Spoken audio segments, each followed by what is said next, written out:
విశాఖ బాపట్ల సూర్యలంక ప్రాంతాల్లో రాష్ట్ర ప్రభుత్వం అమలు చేయనున్న బీచ్ షాక్ పాలసీని chamber of commerce and industry federation tourism committee స్వాగతించింది. విజయవాడలోని ఛాంబర్ కార్యాలయంలో అధ్యక్షుడు పొట్లూరి భాస్కర్రావు, టూరిజం విభాగం అధ్యక్షుడు స్వామి నేతృత్వంలో సమావేశం నిర్వహించారు. పర్యాటక రంగ అభివృద్ది, ఎదురవుతున్న సవాళ్లు, పన్నుల భారం వంటి పలు కీలక అంశాలపై చర్చించి ప్రభుత్వానికి కొన్ని సూచనలు చేయాలని నిర్ణయించారు. బీచ్ షాక్ వైశాల్యాన్ని 3000 చదరపు అడుగులకు పెంచాలని ప్రతిపాదించారు.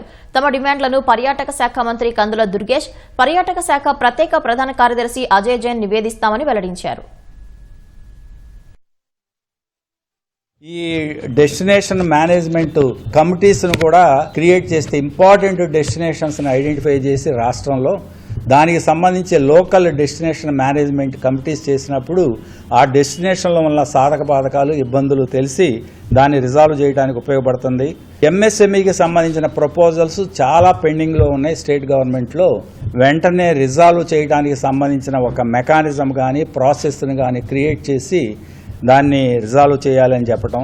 3 ఇంపార్టెంట్ సర్క్యూట్స్ని వైజాగ్ బేస్డ్గా ఒకటి, విజయవాడ బేస్డ్గా సూర్యలంక బీచెస్తో కలుపుకుని, అట్లాగే రాయలసీమలో అదొక సర్క్యూట్గా ఇంపార్టెంట్ సర్క్యూట్గా ఐడెంటిఫై చేసి ఈ 3 సర్క్యూట్స్ని ప్రాముఖ్యంగా డెవలప్ చేసినప్పుడు మనం కొంచెం అట్రాక్ట్ చేయగలం.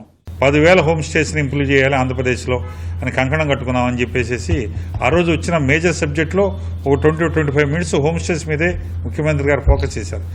దాని గ్రౌండ్ వర్క్ అవ్వాలి అంటే రిజిస్ట్రేషన్ ఎన్పానలింగ్ అవ్వట్లేదు, రిజిస్ట్రేషన్ వర్క్ కూడా పూర్తి అవ్వట్లేదు. దాన్ని గవర్నమెంట్ లిస్ట్ ఒకటి ఏమేమి ఉన్నాయి, ఇప్పుడు హోమ్ స్టేస్ ఏమేమైతే అనౌన్స్ చేశారో ఆ లిస్ట్ అనౌన్స్ చేసి ఎమ్మటే రిజిస్ట్రేషన్ కాన్సెప్ట్ని టూరిజం డిపార్ట్మెంట్ నుంచి ఫోకస్ చేసి చేయాలని చెప్పేసి ఈ హోటల్ ఇండస్ట్రీ నుంచి, టూరిజం కమిటీ నుంచి కూడా రాష్ట్ర ముఖ్యమంత్రి గారు చెప్పిన దాన్ని ఇంప్లిమెంట్ చేయడానికి మా వంతు సహాయ సహకారాలు అందిస్తామని చెప్పి తెలియజేస్తాం. రీసెంట్గా వచ్చిన ఇష్యూస్లో జిఎస్టీ ఇష్యూ ఒకటి వచ్చిందండి, అది కూడా అడ్రస్ చేయబోతున్నాం. అది యాక్చువల్గా ఏంటంటే finance central government issue, but state ద్వారా రికమెండ్ చేయమని వాళ్ళని రిక్వెస్ట్ చేయబోతున్నాం. ఇప్పుడు సిలిండర్ పెరిగిన తర్వాత హోటల్ ఇండస్ట్రీ ముఖ్యంగా చాలా ఇబ్బంది పడుతుంది. అది మనకి 5%కి తీసుకొస్తే సిలిండర్ ఒక 350 రూపీస్ వరకు తగ్గుతుందండి. అది కూడా మేము అదొక రిక్వెస్ట్ చేయబోతున్నామండి.